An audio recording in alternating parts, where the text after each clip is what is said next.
Olá pessoal, meu nome é Yasmin e hoje eu vou estar falando um pouco sobre a definição de evaporação e transpiração. A evaporação é um processo físico de mudança de fase, passando de um estado líquido para o estado gasoso. A evaporação ela é um processo importante para o ciclo da água ou hidrológico. Quando o Sol aquece uma superfície de uma massa de água, o líquido evapora-se e transforma numa nuvem. Ao produzir as precipitações, orvalho, chuva, neve, a água regressa para a bacia e assim se completa o seu ciclo.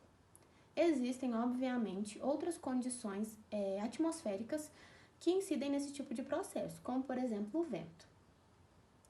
Agora, se tratando sobre a transpiração. O processo de transpiração vegetal engloba a passagem de água por todo o corpo da planta, desde a sua absorção nas raízes, transporte através do xilema, movimentações, até as porções superiores da parte aérea, culminando com a sua evaporação na superfície das folhas através dos seus estômagos.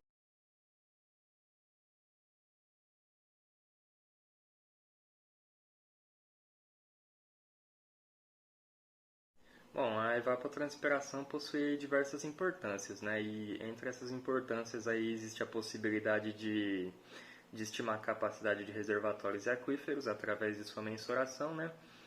Determinar também o rendimento de bacias hidrográficas e auxiliar em projetos de irrigação aí voltados para a agricultura, né? Mas a sua principal importância mesmo, né, tá no fato de ser fundamental para o ciclo hidrológico, né? Pois segundo estudos, 70% da água que é precipitada sobre a superfície terrestre retorna à atmosfera por meio desse processo de evapotranspiração, né? Colaborando aí também para o regime de chuvas.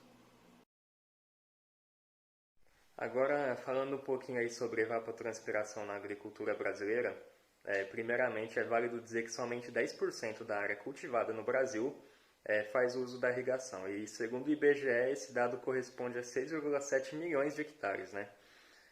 Mas mesmo se tratando aí de uma pequena parcela, é sempre importante fazer o uso consciente dessa água, né, para que não haja desperdício e não haja nenhum dano ao meio ambiente.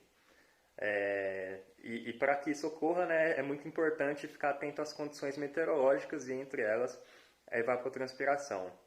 Mas, além disso, é válido dizer também que 70% da água doce que é utilizada no Brasil é destinada à irrigação, né?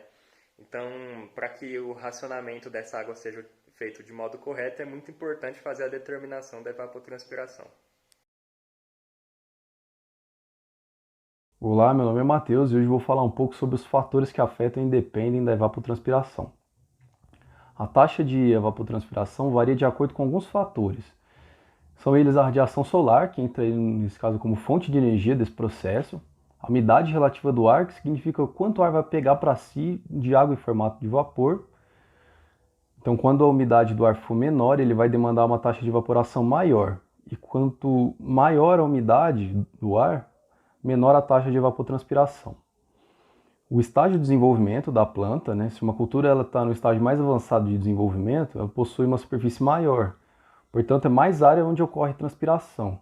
Os ventos, dependendo da velocidade e da direção, ele pode remover o ar já saturado da superfície e trazer o ar em outras temperaturas, pode afetar também. E as características da superfície do solo, composição, textura e quantidade de material orgânico, contribuem na retenção de quantidades maiores de água.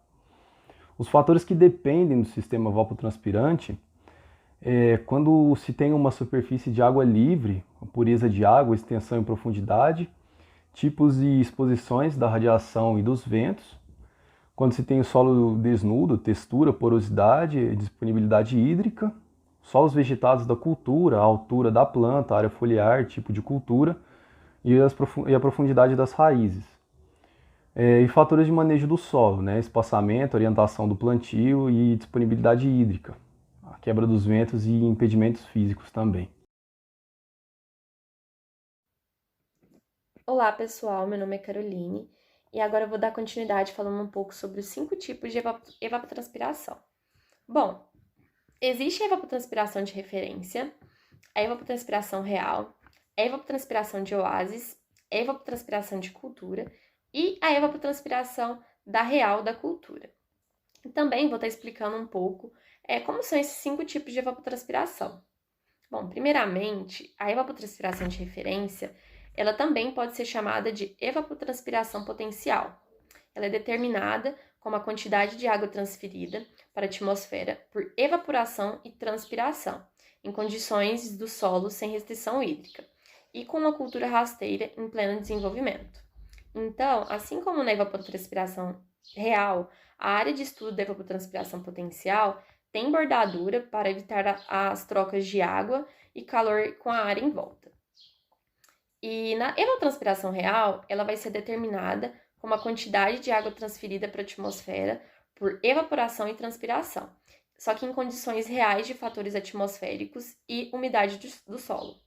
Então, a área considerada para estudo da evapotranspiração real, ela apresenta ampla área de bordadura para evitar a troca de calor do solo, mantendo, assim, as condições reais de transpiração e evaporação. A evapotranspiração de oásis, ela é determinada pela evapotranspiração de uma área vegetada e irrigada, circundada por uma área seca, ou seja, sem a presença de uma área com bordadura. Desse modo, a evapotranspiração de oásis, ela tem a troca de calor pelas condições meteorológicas e pela transmissão de calor e perda de água para a área em que a envolve. Bom, na evapotranspiração de cultura, esse tipo ele considera uma cultura sadia, a sua fase de desenvolvimento que se encontra e sem a falta de água. Então, assim, para determinar a evapotranspiração da cultura, vai ter a presença de bordadura para evitar a troca de calor e água com a área que está ao redor. Agora, por último, falando sobre a evapotranspiração da real da cultura, esse tipo difere da evapotranspiração da cultura, por não apresentar a bordadura na área. Então, vai considerar as condições reais da cultura, ou com ou sem a presença de água.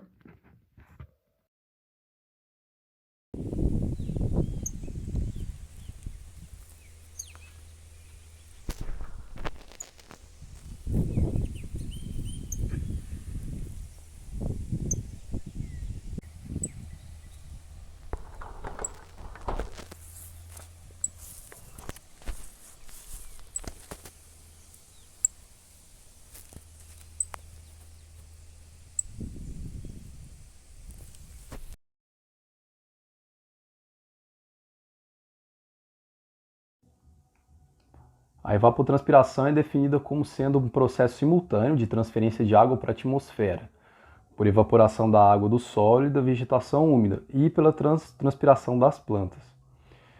Neste artigo abordamos a importância e os tipos de evapotranspiração e como ela está relacionada com alguns assuntos, como rendimentos das bacias hidrográficas, projetos de irrigação voltados para a agricultura e a disponibilidade de água para o abastecimento da população urbana.